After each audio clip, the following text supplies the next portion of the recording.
ఆంధ్ర రాష్ట్రంలో మొంతా తుఫాన్ అతలాకుతలం చేస్తుంది. విశాఖపట్నం, విజయనగరం, శ్రీకాకుళం, అనకాపల్లి జిల్లాలో భారీ వర్షాలు కురుస్తున్నాయి.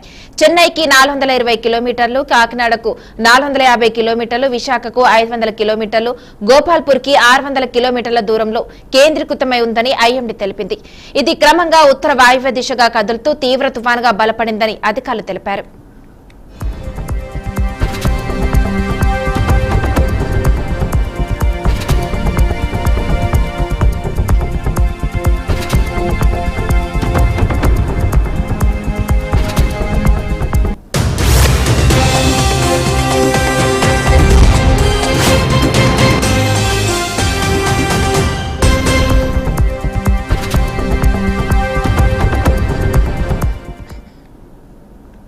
దాదాపు 18 గంటలు తుఫాన్ తీవ్రత కొనసాగి అనంతరం బలహీనపడే అవకాశం ఉందని వాతావరణ శాఖ అధికారులు చెప్పారు. తీరం దాటే సమయంలో కోస్తా జిల్లాలో గంటకు గరిష్టంగా 110 కిలోమీటర్ల వేగంతో, మిగిలిన ప్రాంతాల్లో గంటకు 90 కిలోమీటర్ల వేగంతో ప్రచండ గాలులు వీస్తాయని వాతావరణ శాఖ స్పష్టం చేసింది.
మొంతా తుఫాను ప్రభావంతో కాకినాడ తీర ప్రాంతాల్లో అలలు ఎగిసిపడుతున్నాయి. ఉప్పాడ తీరంలో కెరటాల ఉధృతి మరింత పెరిగింది. ఈ ప్రభావంతో ఉప్పాడ నుంచి కాకినాడ వెళ్లే బీచ్ రోడ్డు ధ్వంసమైంది.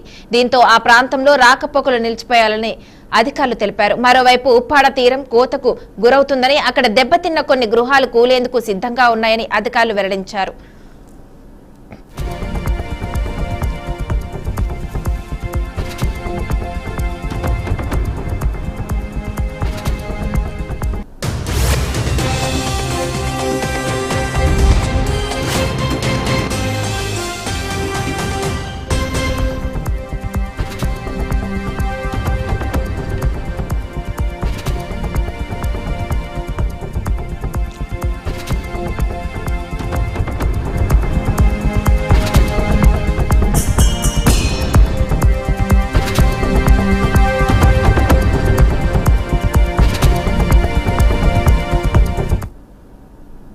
తుఫాన్ కారణంగా పలు రైళ్లు రద్దు చేసినట్లు రైల్వే శాఖ అధికారులు తెలిపారు. నేడు, రేపు ప్యాసింజర్, ఎక్స్ప్రెస్ రైళ్లు రద్దు చేసినట్లు అధికారులు స్పష్టం చేశారు.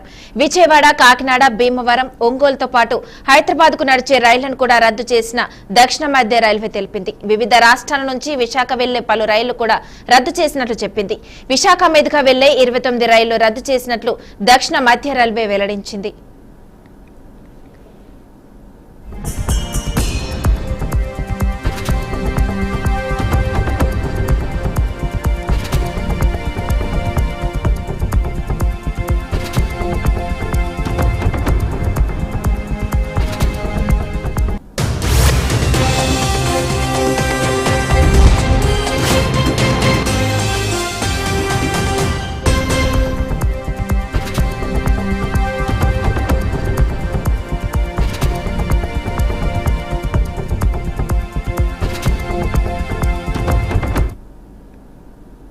తుఫాన్ ప్రభావంతో విశాఖ, అల్లూరి, అనకాపల్లి జిల్లాలో స్కూళ్లకు సెలవు ప్రకటించారు.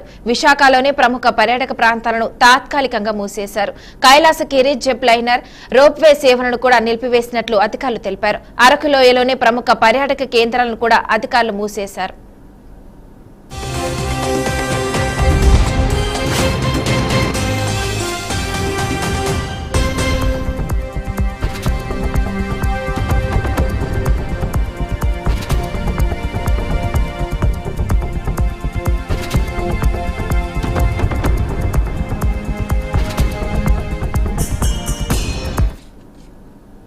ఇక ఇదే అంశంపై మరింత సమాచారం మా క్రైమ్ రిపోర్టర్ బాలకృష్ణ అందిస్తారు. బాలకృష్ణ, చెప్పండి. మొంతా తుఫాను కారణంగా విశాఖలో మొత్తం పూర్తి స్థాయిలో కూడా వర్ష బీభత్సం అయితే చూపిస్తుందని చెప్పాలి. ఒక విశాఖలోనే కాకుండా ఉత్తరాంధ్ర మొత్తం ఇటు శ్రీకాకుళం అంటే ఇచ్చాపురం నుంచి అదేవిధంగా ఇటు నెల్లూరు వరకు కూడా దాని ప్రభావం అయితే చూపిస్తుంది. కోస్తాంధ్ర తీరం వెంబడి కూడా పూర్తి స్థాయిలో కూడా వర్షాలు పడే పరిస్థితి అయితే కూడా కనిపిస్తుంది. భారీ వర్షం నుంచి అతి భారీ వర్షాలు కూడా కురుస్తున్నాయి.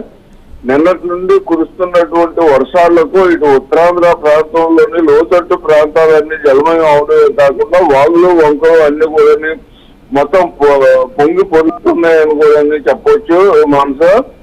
ప్రత్యేకంగా ఇటు విశాఖపట్నంలో ఉన్న లోతట్టు ప్రాంతాలన్నీ కూడా జలమయం అయ్యాయి. ఇప్పటికే కూడా ఇటు ఆర్లోవాలో కానీ అదేవిధంగా గాంధీ నగర్ కాలనీలో కానీ మొత్తం గడ్లన్నీ కూడా పొంగి పొరగడమే కాకుండా వీధుల్లోకి నీటి ప్రవాహం కూడా చొచ్చుకొచ్చే పరిస్థితి అయితే కూడా కనిపిస్తుంది. ఎందుకంటే నిన్న ఉదయం నుంచి కూడా ఇప్పటి వరకు కూడా సుమారు 29 సెంటీమీటర్ల మేర వర్షపాతం నమోదైనట్టుగా కూడా తెలుస్తుంది. అంతేకాకుండా ఇటు ఐఎండీ రిపోర్టు అదేవిధంగా ఇటు విశాఖపట్నంలోని వాతావరణ శాఖకి సంబంధించి తుఫాను హెచ్చరికల కేంద్రం ఏదైతే నివేదిక ఇచ్చిందో దాని ప్రకారం ప్రస్తుతానికైతే ఈ తుఫాను పశ్చిమ మధ్య బంగాళాఖాతంలో ఇటు కాకినాడకి 290 కిలోమీటర్ల దూరంలో అదేవిధంగా విశాఖకి 340 కిలోమీటర్ల దూరంలో ఉన్నట్టుగా కూడా తెలుస్తుంది.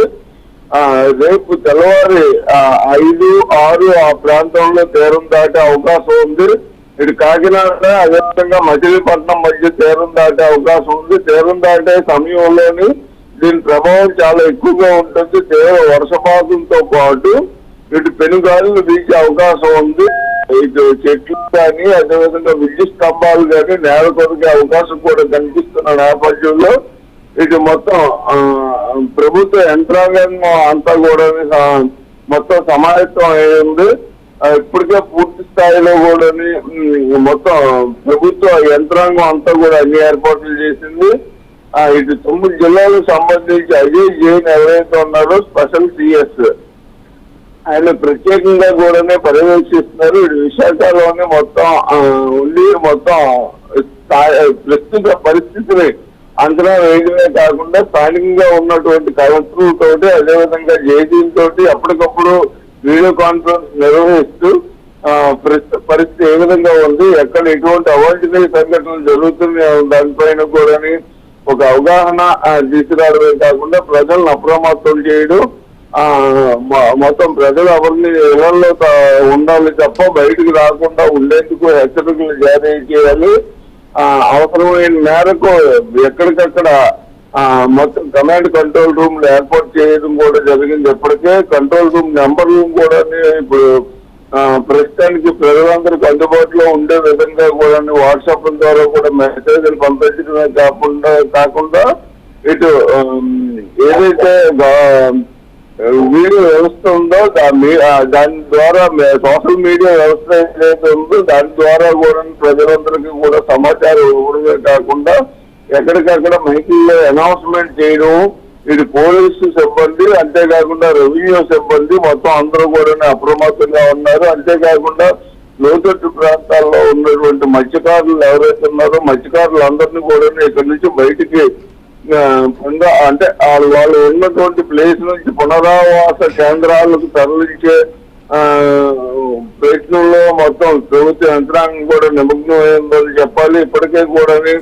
ఆల్మోస్ట్ 80% మత్స్యకారులని కానీ అదేవిధంగా లోతట్టు ప్రాంతాల్లో ఉన్నటువంటి ప్రజలను కానీ కూడా తరలించారు.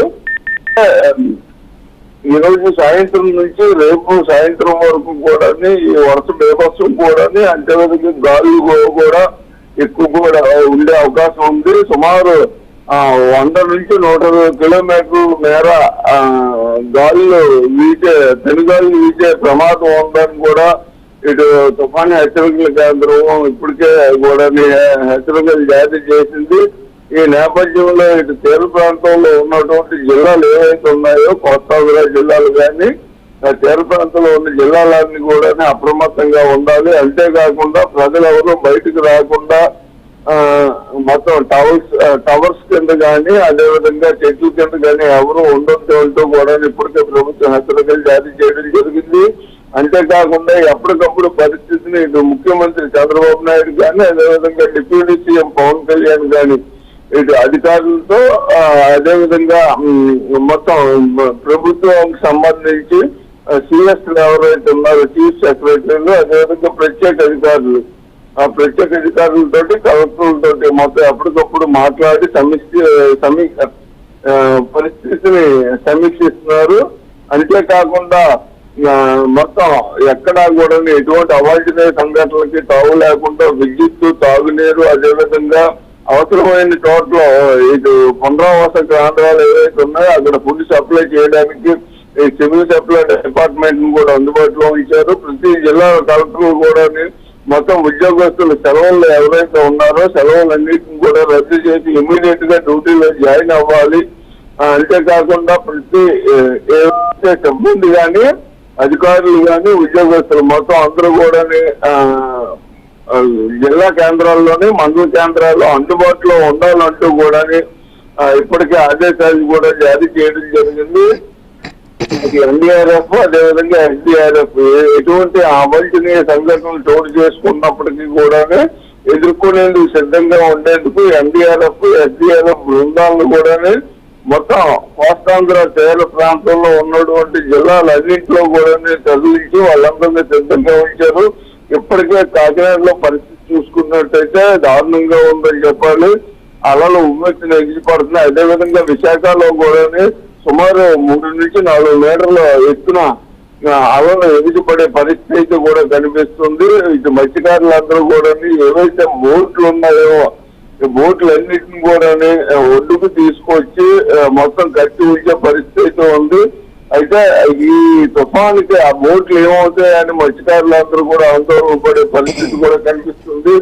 అదేవిధంగా ఇక్కడ ఉమ్మడి విశాఖ జిల్లాలోని ఇటు పాయకరావుపేట కానివ్వండి ఎలమంచిలు కానివ్వండి అదేవిధంగా అరకు మన్యం జిల్లా ఏదైతే ఉందో అల్లూరు సీతారామరాజు జిల్లాలో కానీ ఇటు పంటలన్నీ నష్టపోతున్నాయి. ఈ వర్షానికి చేతికొచ్చే పంట అంతా కూడా పోతుందని రైతులు కూడా పూర్తి స్థాయిలో నిరాశపడే పరిస్థితి ఉంది. అయితే దీనికి సంబంధించి చంద్రబాబు నాయుడు కూడా ఒక ప్రకటన విడుదల చేశారు. ఇప్పటికే మొత్తం ఎటువంటి నష్టం జరగకుండా మొత్తం నష్టపోయిన రైతులందరినీ ప్రభుత్వం ఆదుకుంటుంది. పూర్తి స్థాయిలో ఇటు మత్స్యకారులు కానివ్వండి అటు రైతులు కానివ్వండి పంట నష్టపోయిన రైతులందరినీ కూడా ఆదుకుంటామంటూ కూడా చెప్పడం అయితే కూడా జరుగుతూ మొత్తం ప్రకటన కూడా విడుదల చేసే పరిస్థితి కూడా కనిపిస్తుంది. ఈ నేపథ్యంలో ప్రభుత్వం అయితే మాత్రం పూర్తి స్థాయిలో సంబంధిత ఏర్పాటు చేయడమే కాకుండా ఇటు విద్యుత్ ప్రత్యేకించి విద్యుత్ కానివ్వండి అదేవిధంగా మొత్తం ఇటు కమ్యూనికేషన్ సంబంధించి మొత్తం అన్ని ఎవరైతే ఎయిర్టెల్ కానీ ఐడియా కానీ ఇటువంటి సంబంధించి మొత్తం అన్ని అందరికీ కూడా ఇన్ఫార్మ్ చేయడమే కాకుండా అన్ని అందుబాటులో ఉండాలి. ఎక్కడ ఇటువంటి ఇబ్బంది కలిగినా సరే టవర్స్ ఇమీడియట్ గా పునరుద్ధరించాలి అని కూడా మీకు సీఎం ఆదేశాలు జారీ చేయడం జరిగింది. అంతేకాకుండా విద్యుత్కు సంబంధించి ఎక్కడ ఎటువంటి అంతరాయం కలగకుండా ఒకవేళ ఏవైనా సరే ఎక్కడైనా పోల్స్ పడిపోయినప్పటికీ కూడా జనరేటర్లు అందుబాటులో ఉంచాలి. స్ట్రీట్ లైట్లు పూర్తి స్థాయిలో ప్రతి వీధిలో వెలగాలి. అదేవిధంగా మెయిన్ థ్యాంక్ యూ బాలకృష్ణ.